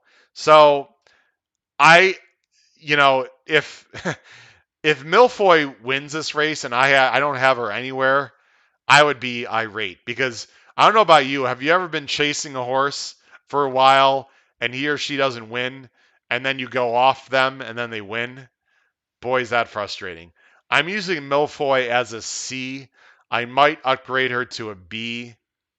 We'll see on my final decisions after scratches and whatnot. I still think she's talented. She just hasn't put it together yet during her 3-year-old year. We'll see. Maybe Friday's going to be her day. It would not surprise me at all. And she's going to be, I would say, 15, 16 to 1 in the race. Let me go ahead and quick back and see if there are any uh, comments in the chat. Again, if I haven't been responding, it's because I can't see the chat comments as quickly. JW made a good point. I've heard this from a few different people that Milfoy actually has some turf breeding. They might go to the turf with Milfoy. She doesn't have like a lightning. She doesn't really have a turn of foot, JW, at least not in the dirt. So it'll be interesting to see what they do with her. I suppose it's very possible. Let's see. Paul from Boston, Paul Halloran, also thinks Milfoy is a bit interesting. And yes, she has been training lights out. Khan from Vegas. We're getting some of our regulars here chatting. Thanks, Khan. Free he said, oh, yeah, for free stimulus checks from search results. Wow. I guess what Khan is. I'm not sure what Khan. I'm not really sure what you're talking about there. Maybe I'm missing something. Khan will talk more in the chat and describe more what he's talking about. Khan, by the way, is also a comedian. He'll be playing. Khan, where are you playing in Vegas? Where's your show in Vegas? Your one man comedy show. I'm just kidding, Khan. Anyway, maybe he can talk more about what he means by his comment about search results there. All right, ladies and gentlemen, it is now time to get into my specific picks for Friday. So, ticket construction is very, very important. It is extremely underrated. When I first started in this game, 20, 25 years ago, I was not very good at my ticket construction. I was always a solid handicapper. I'm a 10 times better handicapper now than I was back then. Just like all of us, we learn from our mistakes, right? I had friends that I go to the track, and I knew I was better handicappers than them, but somehow they'd be walking out of the track with more money. Very frustrating, right? And I'd have winners, but somehow I wouldn't walk out of the track with more money than I should. And that's because my ticket construction was not as good as it should be. I've been working on that very hard over the last 10 to 15 years or so, and I feel like overall my ticket construction concepts are pretty solid. Again, when I show you these tickets, they're going to be more on the expensive side. It is very easy to pare down. If you don't like some of the horses that I have, feel free to pare down your tickets or use only A horses or use only A and B horses. Completely up to you. But these are the tickets that I'm playing, or something pretty close to these tickets. So first, I'm going to show you my ABC ticket. Again, I'm not going to go and talk about the ABC ticket and how it works. If you go, you can, Google after the show on YouTube. Just Google DRF ticket maker, or look into the ABC Pick 5 method. Steve Christ from New York, longtime DRF guy. He's the one that developed this ABC method. Again, you can look into the method. I don't want to take the time to get into that. If you don't like or want to even understand the ABC method, that's fine. Just use the caveman ticket. But again, the ABC method weighs my top options more than the options I don't like as much. And I think it's very important in this game, if you want to win money and save money, is to weigh your opinions. And that's what the ABC ticket does. So, that, ladies and gentlemen, and feel free if you want to take a picture, screenshot, whatever. Um, use that exact ticket. Don't use this ticket at all. Completely up to you. That is my ABC Pick 5 ticket for Friday. It's $230. And again, yes, that is a lot of money for many of you probably watching the show. Maybe not. Maybe we have some big, shooters out there. Again, this is my main play Friday. Yes, I'm playing the Oaks Derby double. Yes, I might, mess around with some things earlier in the card, but this is my big play of the day. And for me, I have no problem spending that kind of money on the biggest day, biggest weekend of the year. If you like only all the A's, guys, that's only $12. $12. If you go 6 with 1, 2, with 3, 7, with 3, 9, 10, with 6, 10, $12. That's all going to cost you. Now, I do want to say, I want to put myself back on camera, and I'll go back to that ticket in a second. It makes a lot of sense to me to possibly not play the pick 5 on Friday and only play the pick 4. There's going to be plenty of pool money in the pick 4. And the reason is because the first leg, you're going to have Aunt Pearl is going to be a big favorite, right? Like 2 to 5, 3 to 5. Playing Aunt Pearl, and if that horse wins, that's really not going to do much to your ticket. What my point is that if Aunt Pearl wins, the 50-cent pick 4 is not going to be, a crazy amount smaller than the payout for the pick 5. So the general rule, for those of you not aware, the general rule is sometimes you do not want to play the pick 5 for 2 reasons. And all it's based on the first leg. If the first leg is a huge spread race where you don't want to spend a ton of money in the first leg, or if the first race has a huge favorite, the first leg. So if you skip the pick 5 and play only the pick 4, I think that makes complete sense. In fact, if you read a lot of handicapping books, that's what they'll tell you is probably in this scenario to skip the pick 5 and only play the pick 4. The reason I'm playing the pick 5 is the pools are going to be so big. And like I said, a lot of people are going to bet some of these other horses in leg 1. Plus, I do think the 2 horse in that race has an outside shot. So I just want to bring up the point that it's not always a good idea to play the pick 5. Sometimes you should just play the pick 4. In this scenario, though, I'm going to play the pick 5. So again, there's my ABC ticket. You see the last 3 legs, I'm very spread. I've got a lot of horses. Listen, I'm hoping. Actually, I'd like to beat the 2. I'd like to beat the 6, frankly, with the 2 in the first leg, because I think that's going to really bump up the ticket, and then just be correct in a lot of my other opinions. For me, I know race 9 is going to be huge, because race 9 is I'm trying to beat Day Out of the Office, who is the 10 horse coming off the layoff in the 8 bells. If I can beat Day Out of the Office with Super Sensational or Obligatory, now I've really got a ticket with a lot of horses going into the last 2 legs. So again, there is my ABC ticket. Let's go to my caveman tickets. So again, a caveman ticket simply means I'm weighing these horses evenly. This is what probably I would say 75% of the public probably does caveman tickets. And again, respectfully, the ABC method is a much better way to go. In fact, I'm sure I've helped some people on the show bring it to their attention. I think they would tell you that the ABC method is definitely a better method to use. So there is my caveman ticket. I see Paul Crispin, by the way, has come on the show. Thank you. I see Steve Pogel is here on the show. Paul asked, do I include all my ABC horses at least once on different tickets? No, Paul. I do not. So, and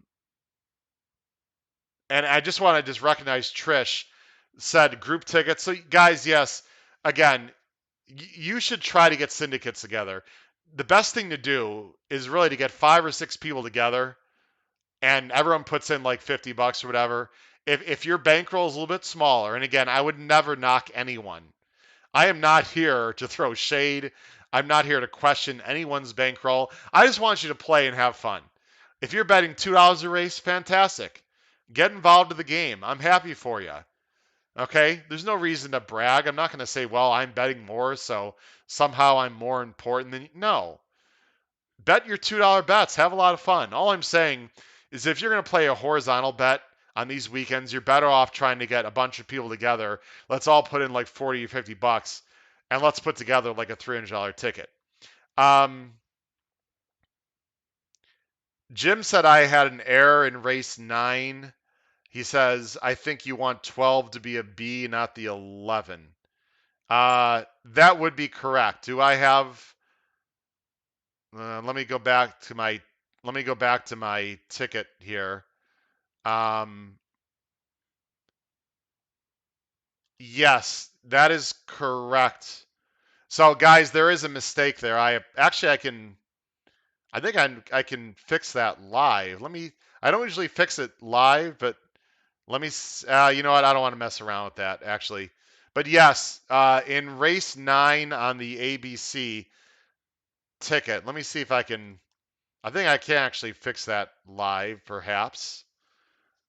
There we go. There we go. Okay, I was a little afraid to do that. I don't usually do that. Thank you, Jim, for that heads up. Yeah, race 9, that should be the 12 horse as a B in race 9. You're correct about that. All right. Let me go back to my caveman ticket. Again, I'm flipping between screens. It's not easy to do this without a producer. Let me answer Paul's question. So, Paul, no, there's an ABC method, Paul. I'll just tell you quickly. You can win a few ways. Paul, you can either win with all A's, you can win with all A's, 1B, all A's and 2B's, or all A's and 1C. So, again, 5 A's, 4 A's, 1B, 3 A's, 2 B's, or 4 A's and 1 C. That is the full ABC method, but you don't have to use the full ABC method. You can use it partially. Steve, thank you for the comment. Dean, can you tell us what horse on Friday you like to win, regardless of odds or the race? Dean, I will answer your question in a minute here. That's a good question. Who do I like to win regardless of the odds? Good question. My best bet, pretty much. I will show you that. All right, so that's my caveman. Now, the last thing I want to show you, this is important. This is important, everyone. Here's my bet in the Kentucky Oaks. Here's what I'm doing in the actual race itself. I'm going to bet a tri-partial wheel. I'm going to put 2 horses in top in the tri. I'm going to go 610. That is Travel, Column, and Malathot, with a bunch of horses in second, with a lot more horses in third as of right now. I might change this ticket. I might throw the 8 in there. I don't have the 8 anywhere. I'd probably put the 8 in third. That's Mraz. I didn't do it on the screen there. But anyway, that is a $36 ticket for $1 that you see on the screen. And then I'm also going to play a 50-cent try with only Malathot in top. And basically, it's not quite all by all, but it's like 8 by 13 because I think Malathot might just lay over this field. And I think after that, you could put a lot of horses in second and third. And if you're wondering, is that ticket really going to pay? Absolutely. If Malathot is like 9 to 5, if I get 9 to 5 over 15 to 1, over 25 to 1, you're talking about a $700-800 try for $1. So that $56 bet could easily pay $300-400 if I get some bombs underneath. Then in my Oaks Derby double, here's what I'm doing. My main play is Travel Column and Malathot over Obesos. The 7, which is Mandaloon.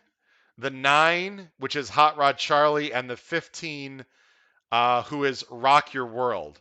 Now, if you're wondering where's Essential Quality, it makes no sense to me to play favorite into favorite in the Oaks Derby double. Ladies and gentlemen, that's just not a good bet. Could it happen? Yes. It's not going to pay enough, and I don't think Essential Quality has to win the Derby. So I'm not going to go favorite in the Oaks Derby double. It just doesn't make any sense to do that. I'm going to play about a $5 increment. That'd be a $40 bet. Then, just in case those two don't win, I'm going to go 5, 12, 14. I don't know those horses off the top of my head. I apologize. You guys can look them up. I'm going to go 14, I know is Essential Quality. But I'm going to go 5, 12, 14. Those are my other choices. With 6, 7, 9. I'm sorry, 14 is not Essential Quality. 14 in the Oaks is Milfoy. But now you see I have Essential Quality in that double, the 14 horse in the Derby. Again, because I'm going to have a non-favorite to a favorite. So if I get a long shot in the Oaks and Derby, then I do want Essential Quality. I'm going to bet that for probably about a $2 increment. And then I'm going to play one more Oaks Derby double with only Malathaat on top to a lot more horses in the Derby, including some longer shots that I like. Again, I don't remember have the numbers memorized. You guys can look that up on your own. So I'm going to play that Oaks Derby double right there. Again, weighing my opinions heavier with Malathaat. So let me just go ahead to the chat there as we're going to start ending the show. We've been on here quite a while. We still have a lot of viewers watching, so I appreciate it. I do want to answer the question from Dean. So I'm just looking at the chat here. Just want to make sure everything is good. Sorry if I'm looking down to look at the chat. So Dean wants to know also if I study a car in advance and love a horse that's 5 or 6 to 1, and then 5 minutes to post the horse is 5 to 2, do you still bet to win, or do you bet exotics or both? All right, those are some great questions. I'll tell you what, folks. I know there's a lot of people watching, and we have a lot of great questions. I'll stay on. I'm going to keep the chat on my screen. You don't see the chat, but I see the chat. I'm going to stay on until I'd say another good 10 minutes or so.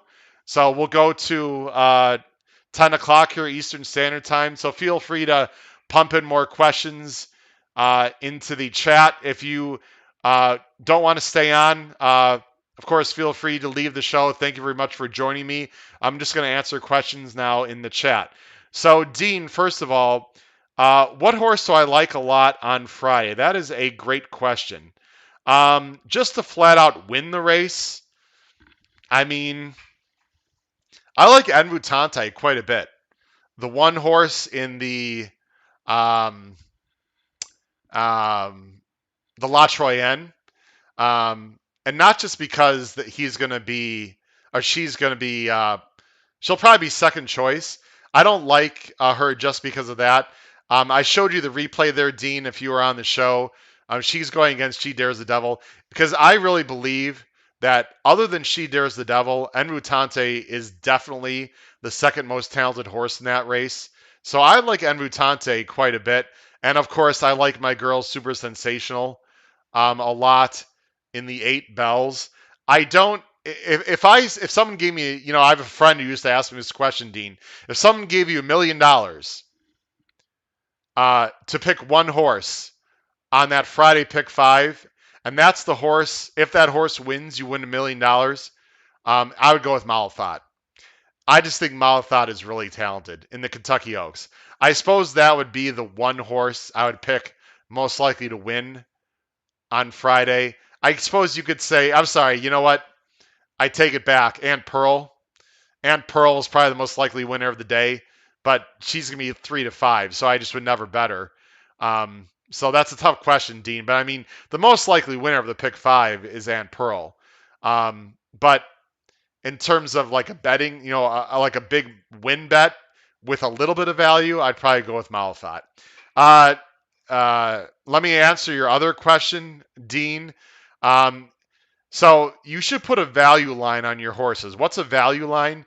What horse or what price you think a horse should be based on your own handicapping.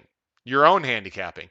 If I think a horse should be 5-1, and he or she goes off at 4-1, okay, not much of a difference. But now, if he or she goes off at like 7-2, 3-1, I will not put a win bet on him or her. You're not getting value. I will make a big bet on a 8-5 horse if I think the horse should be 2-5 and I get 8-5. So it's not necessarily about the odds that the horse is at post time. It's the odds the horse is at post time compared to my own value line. So that's how I determine, Dean. If you become really good with your handicapping, I would recommend you start making value lines. What are the odds you think the horse should be at post time, and then start making your handicapping and betting decisions on the day based on that value line. So hopefully I did answer that question. Now, in terms of horizontal betting, that doesn't really change my opinion too much. The only time I look at odds for horizontal betting is in the first leg or the second leg, because you can see in the first leg of a horizontal bet, you can look at the will pay doubles going forward, and you can get an approximation and see what the odds are going to be in the next leg. I'm assuming you know how to do that. If there are a lot of first time starters, I definitely look at the odds. If there are horses coming off layoffs, I'll look at the odds to see where the smart money might be and see the horse, see if the horse is taking money off a layoff. But really, other than that, I feel comfortable with my own handicapping. I feel comfortable with my opinions, and I don't change my horizontal bets too much based on the board. You're welcome, Dean. Appreciate that. Monty, thank you very much. Folks, I think we're just going to go ahead and wrap up the show. We had a fantastic discussion. Again, tomorrow night, same time, 8 p.m. Eastern. It will be full coverage, similar to tonight, of Kentucky Derby Day. On Saturday, we're going to talk about the pick 5, my $2 pick 6, my ticket construction for the Kentucky Derby itself. We got a lot to talk about. I can't wait because the undercard races are absolutely amazing, along with the Kentucky Derby itself. Thank you very much for watching. Please make sure you subscribe there on the left side of the screen, the right side of the screen, and we will see you tomorrow. This is Howard Kravitz for Howard's Horse Handicapping. Thank you very much, everyone, and good night.